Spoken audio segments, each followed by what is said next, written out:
yow de ñu doon hier sa famille tout le monde était venu maanaam di waxee noo xam ne sagal nga ma fa sant naa jàmbaar nga de moom jàmbaar nga de fa ma yóbbu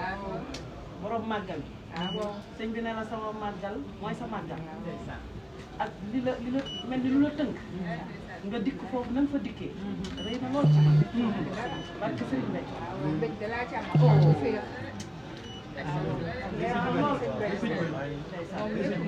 sant naa la de lépp moom waaw jàmbaar la nag ndax man je l'ai fait voilà man ci la toogoon waaye maanaam ni mu ko jee jàng ak ni mu ko waaw ah 23 ans ak ni mu ko assuré am 15 sur 20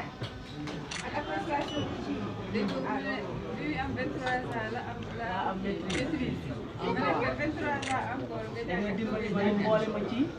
peloton de tête bi ndax admissibilité bi 15,90 la am tey waaw te ca jiitu am 16 virgule nga dikk na nga dikkee xam naa ni yaa ma sagal yaa ma suturaal yaa ma ndam ndax 12 ngay am pour mën a jàll nga dimbali ma yegg foofu te mënoon naa rek yam foofu waaye sa taalu bi ma cay góorgóorlu am ci yéene lool rek ñu jéem waaye sant naa la rëy na lool ci man dikk gi nga fa dikk barke Serigne Béthio boo yónnee woon dama xam ni sa màggal gii waaye na nga dikkee sant naa la sant rëy na lool ci man lépp sëñ Béthio yàlla naa bëri faw